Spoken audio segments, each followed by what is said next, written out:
Hi, everybody. I am Ricki Silber. For those of you who don't know me, I'm a spiritual coach and I work with people one on one and in groups. And I work with people to connect to their intuition and to also develop the bravery and courage to go with what that intuition is saying. So, I wanted to get on today to speak for a half hour about my hike, hiking the Pacific Crest Trail, which is basically a hike from Mexico to Canada. It's only something that you do if you're very, very, very stupid and have a lot of stamina. And I wanted to talk about some of the lessons that I learned on this hike.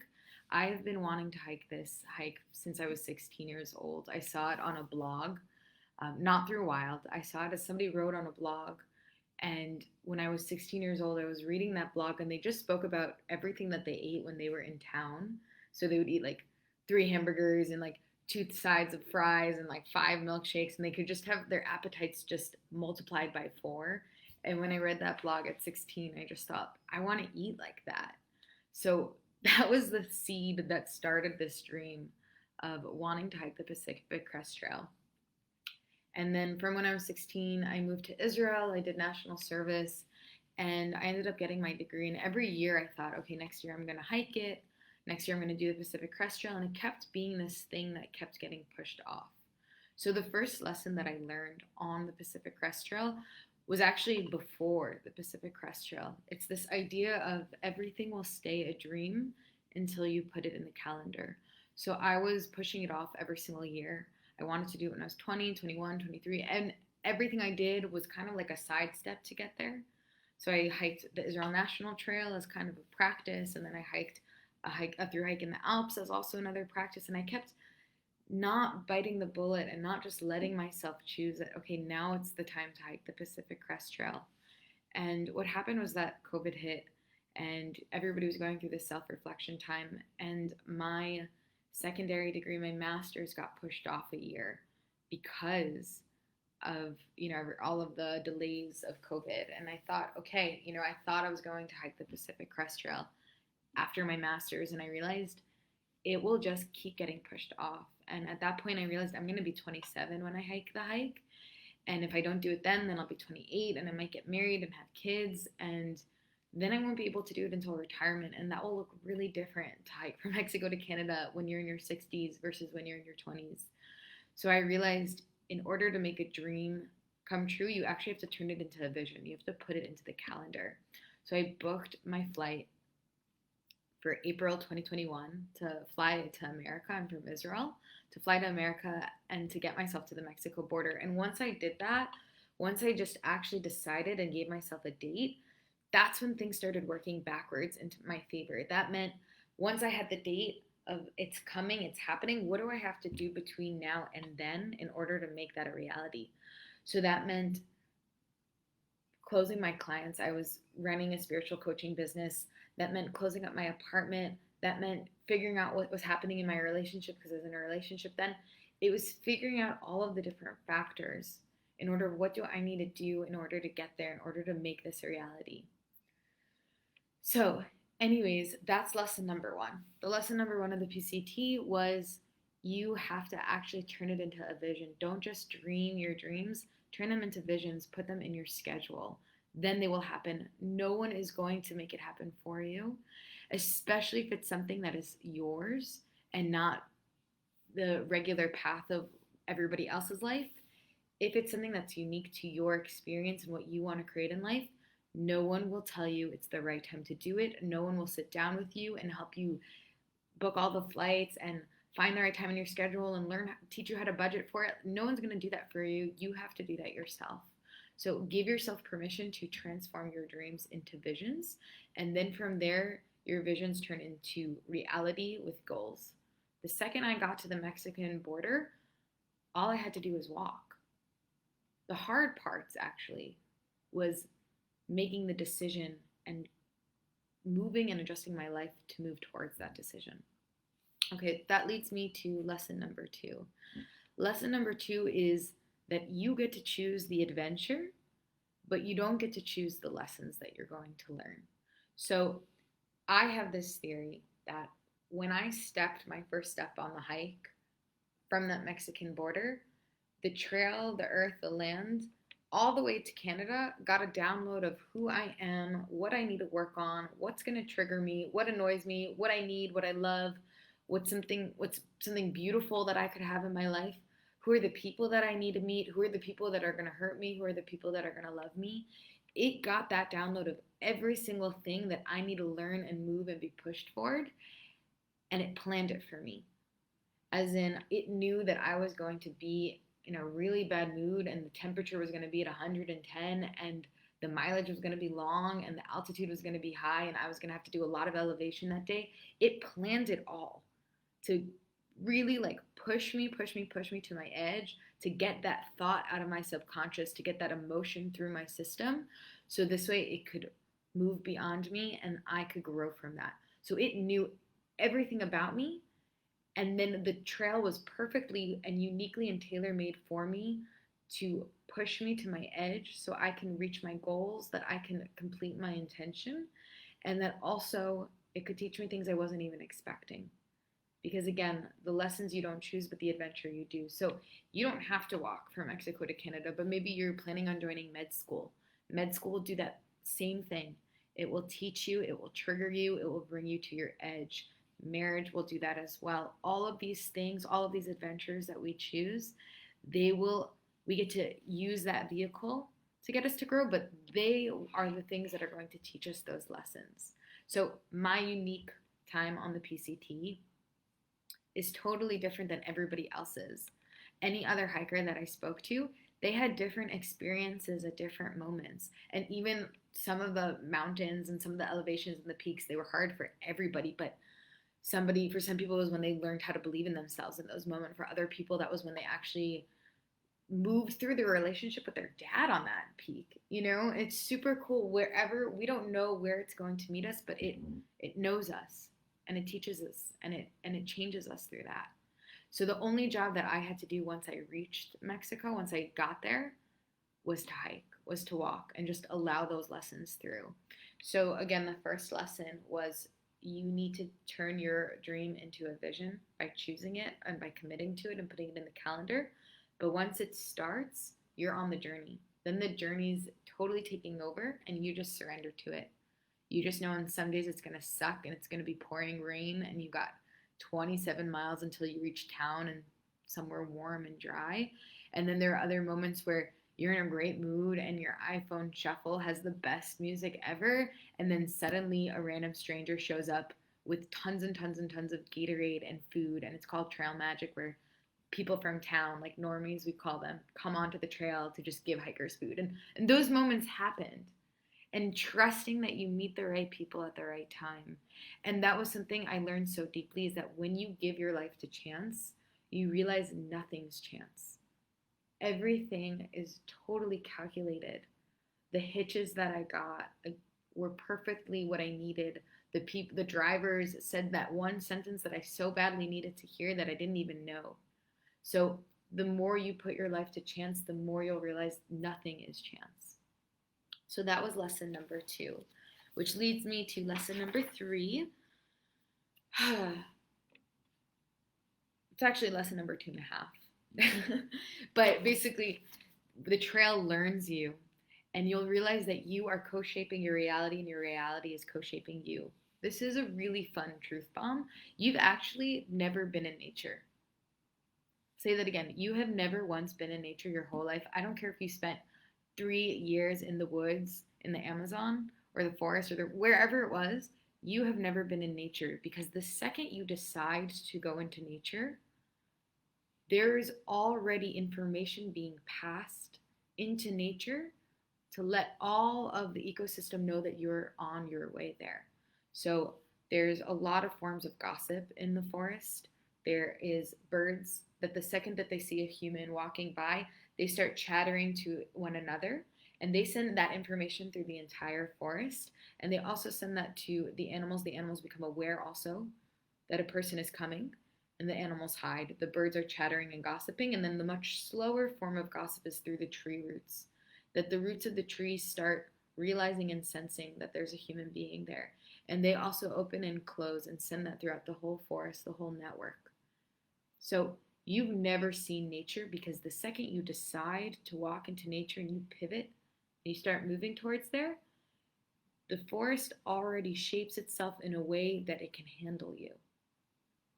And this also happens and adjusts in your home life, in your work life, in the library that you're walking into.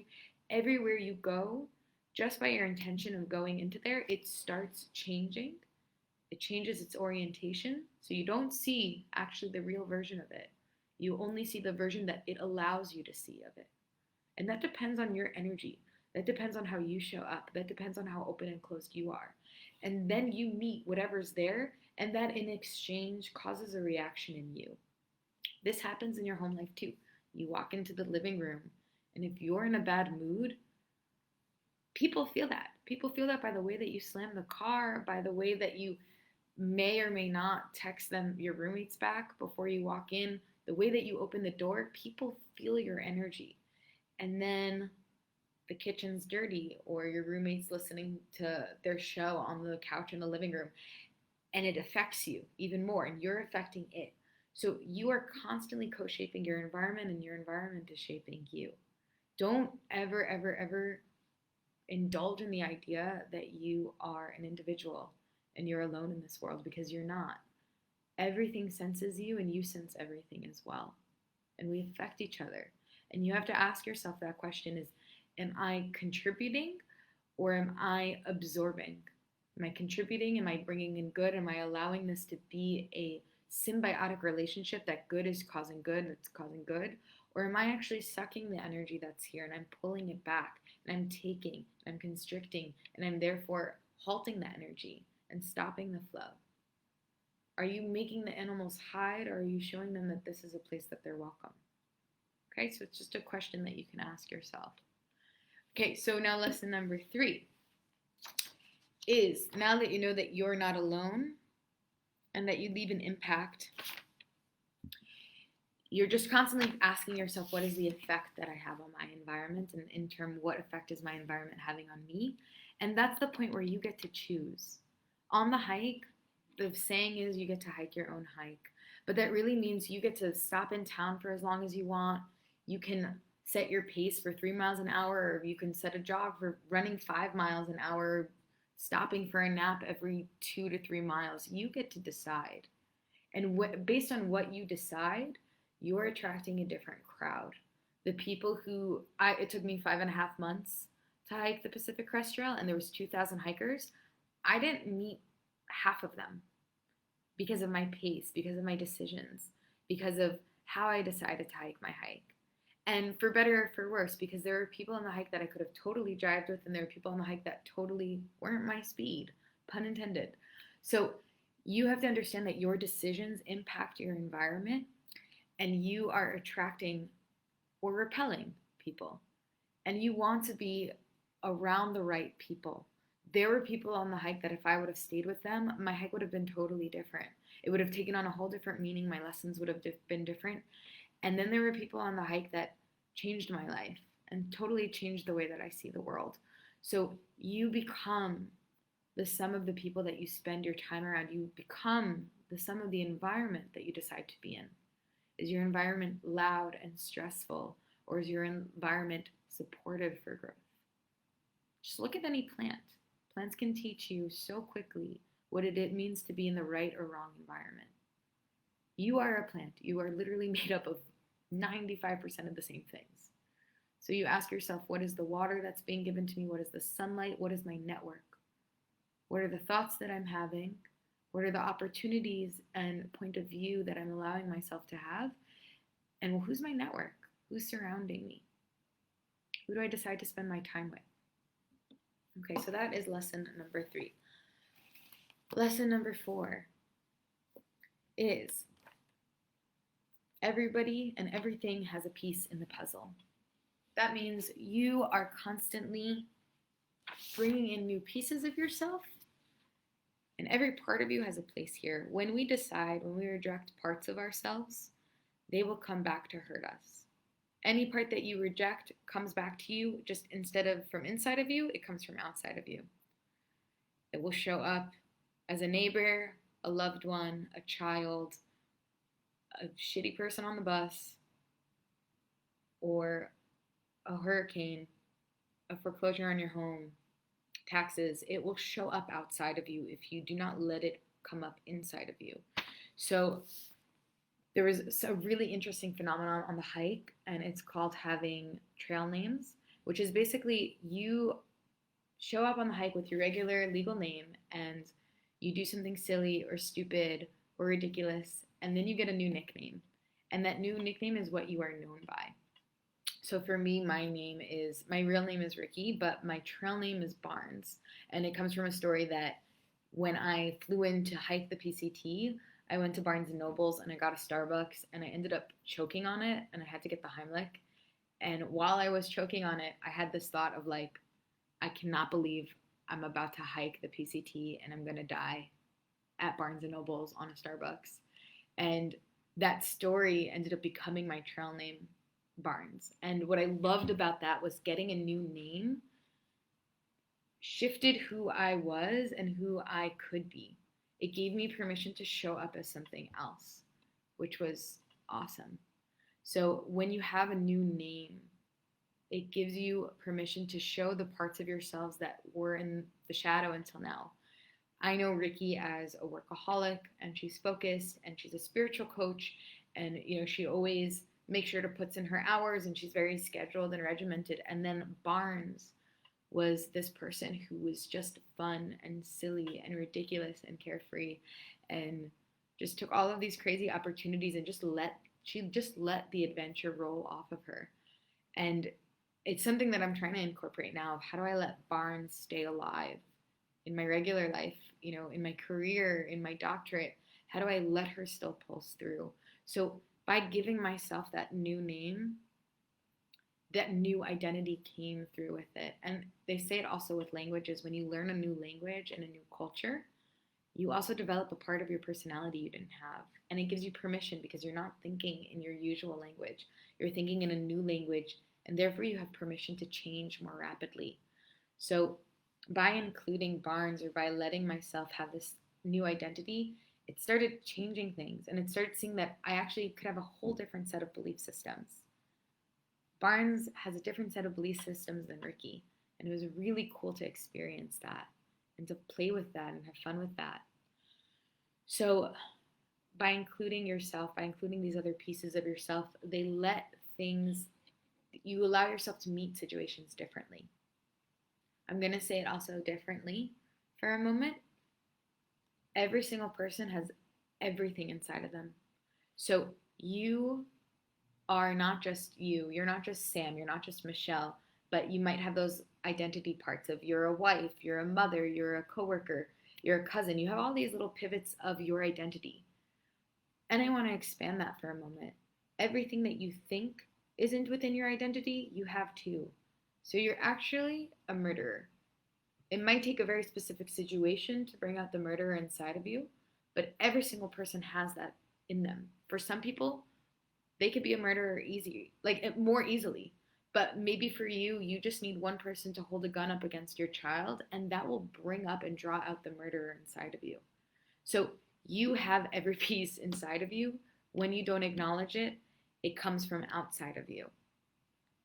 What the hike did was it put me through I would say, many different edges and many different climate changes. So we walked through snow, we walked through forest fires, we walked through crazy heat, crazy cold, crazy rain, hail, wind. We had windstorms of like 120 miles per hour.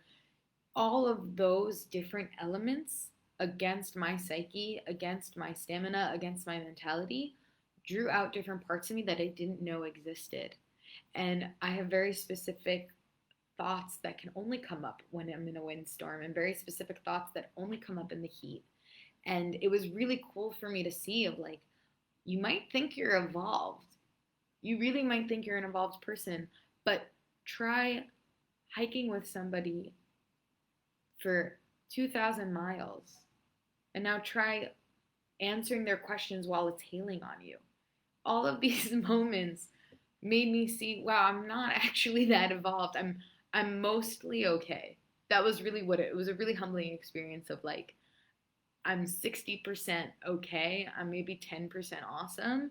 And then I'm 30% sucky.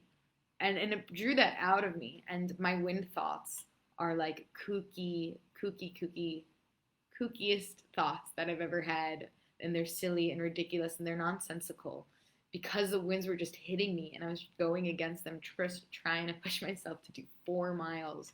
And it took me 2 hours to walk 4 miles against the wind. And then there were moments of, it being so hot that I became delirious. And I started listening to Lord of the Rings because Lord of the Rings was having a harder time than I was. And my irritation was so high, which also made me understand a little bit about what conflict is. And that how if you look in the globe, the places with the highest conflict also has the highest heat. Because the heat draws out our anger and our irritability. Cold thoughts. When I'm cold, like you can't even talk to me. I am the most stubborn, inflexible person you've ever met. There's just, when I'm cold, I become ridiculous and upset, and there's no compromising. There's no logic. There's no reason. It's just I remember being really cold one night and trying to figure out a way to get a plane to come in the middle of the woods to pick me up. And I was trying to get my satellite phone to work so this way I don't want to cause an emergency and get a helicopter to pick me up, but maybe I could see if I have a connection with some pilot and maybe I can find a mountaintop that's high enough that the pilot can come and throw down some ladder for me so I could go and leave. I was ridiculous when I was cold, and you could not talk to me if I was cold. So these different parts of me that I didn't know exist were drawn out from the different elements. So when you put yourself in different situations, you get to your edge. And I encourage you to get to your edge, because if you don't get to your edge, you think you're great. You think you're fine, or you think you have the things that you need to work on. And you also stay in your comfort zone. Because now that I know that I have these parts of myself, I'm aware of them, and I also can do things to help prevent them or to take care of myself, and I get to put myself in more situations because I already know how I'll deal with it. I already know what I need for wind, I already know what I need for rain, and I already know what I need for cold and heat. And I know the things that make me feel better. So you expand your ability to hold yourself so this way you can be in more situations. Because the more, weather is such a beautiful metaphor for change. The more change you're able to hold in your body, the more moments you're able to be present for. I'll repeat that. The more change you're able to hold in your body, the more moments you're able to show up and be present for. So it's so important to get to know yourself throughout your whole edge. And as you get to know yourself along that rim of that edge, it extends, it expands, and your comfort zone gets bigger and bigger and bigger. So things that you thought 2 years ago that you could never do, you could actually do with flying colors. After the hike, I did that last year. This year, I spent 2 weeks just hitchhiking through Alaska, and I saw it's a muscle I gained from the PCT of not knowing where I'm going to sleep, not knowing how I'm going to eat, not knowing who I'm going to meet, where I'm going to meet, where I'm going to go. All of that being in the unknown was a muscle that I developed that I can move through really easily, because now I don't need to know, because I've learned 2 things: the resources that I need to stay safe, and also how resourceful I am. Once you know that, those 2 things of what resources do you need and how resourceful are you, you don't need anything. Or you need your resources, but you don't need as much as you think. And the more and more you realize how resourceful you are, the greater and wider your capacity is to change, to move, to grow, to challenge yourself, to try out new things. So just take a moment even just thinking about, what are my resources? Those are the support systems that I'll have when I can't take care of myself in that way. So for example, a tent is a resource because I can't be shelter for myself when it's raining. Food is a resource because I can't be my own source of nourishment when I'm calorie deficit or just having a human body. But then there's also resources like friends and family, and a letter that you got from your grandma who passed away. That's resources. Those are what you can use when you can't be there for yourself. And then there's resourcefulness. What parts of you will show up and can show up in 1,000 different ways? So that's your industrious and your ability to be industrious, your ability to be quick thinking and a problem solver. Your resourcefulness is your ability to stay calm in moments of emergency, or your resourcefulness is your ability to generate money by working or work trade or having a degree or having these things about you that you know that can generate something good. That's your resourcefulness. So the more and more you develop your resourcefulness, the more you can meet the unknown, the more you can put yourself in new situations. Okay, resourcefulness is also your ability to be approachable and talk to people and connect, because you know that no matter what, wherever you go, you're going to meet people, you're going to connect to people, and they can trust you and you can trust them. So that's a huge lesson I learned, is know the difference between your resources and your resourcefulness, and also be honest with yourself and find out what you really do need. It's a lot less than you think. Okay. So that was lesson number 4, is allowing all these different pieces to come up and show up for you. And I'll do my last lesson, that's lesson number 5, is you can do anything you put your mind to. You have to choose it consistently. You have to show up for it every single day. Nothing is hard. There's this myth that to change your life, you have to do a lot of hard things.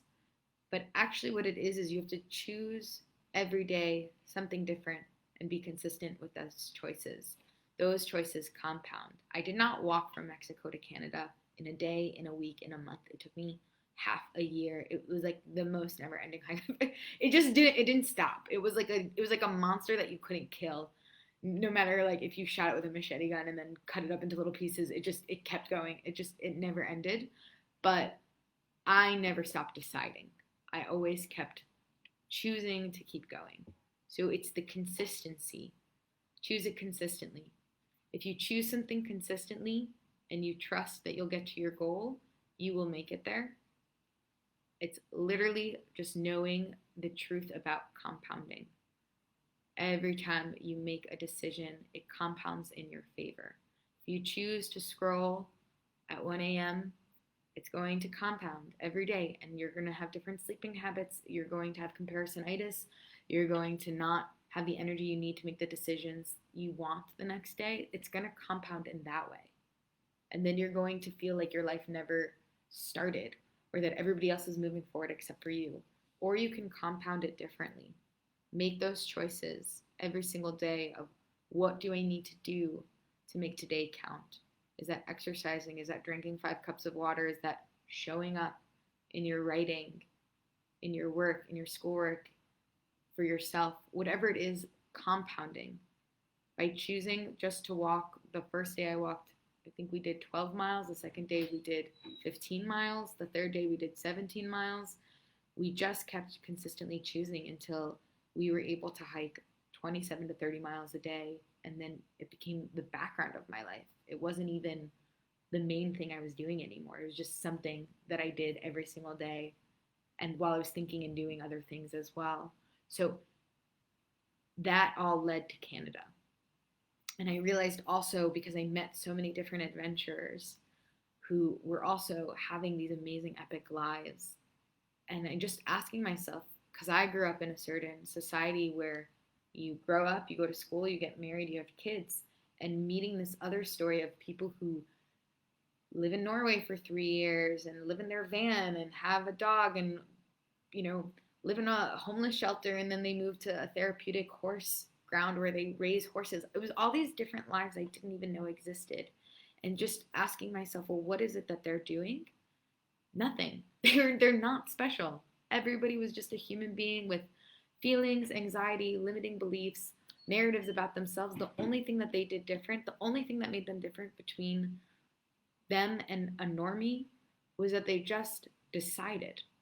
They just chose something different, and then they made the subsequent choices to make that happen. So the person who decided to live in a van, they made the decision of, what do I need to do in order to support myself? So that means finding a digital job, or that means finding a waitressing job near a city. That means saving up a certain amount every month to buy that car, that van. All of these things, you can do whatever you want. The only reason why it's harder is because less people have done it before you, but it doesn't mean it's impossible. All you have to do is make the decision and start taking those steps towards it every single day. So, wow, I'm like so freaking good at time. Time is now 30 minutes past, and I hope that this was helpful in any way, and you can catch the replay as well. Thank you so much, Erez, for creating this beautiful, beautiful light festival, and there's thousands of speakers. Please join and watch the rest. Lots of really juicy information, all for the Jewish New Year, Rosh Hashanah. Lots of cool things going on. So you can rewatch mine or get to know me also, awakethetahealing.com. That's where I'll be, and that's where you can email me if you want any more PCT hiking questions or to ask me some tips about gear. All of that. I can't give you tips about gear. I'm sure you're fine, but you can ask me anything you want about the hike itself. And if you want to work with me one-on-one or find out about the group work that I'm doing, you're welcome to reach out there and check it out there. And go ahead and just kind of peruse through this amazing, amazing summit that Erez put on. There's amazing speakers from all walks of life teaching all different amazing things. So thank you so much, and have a wonderful, wonderful day, everybody.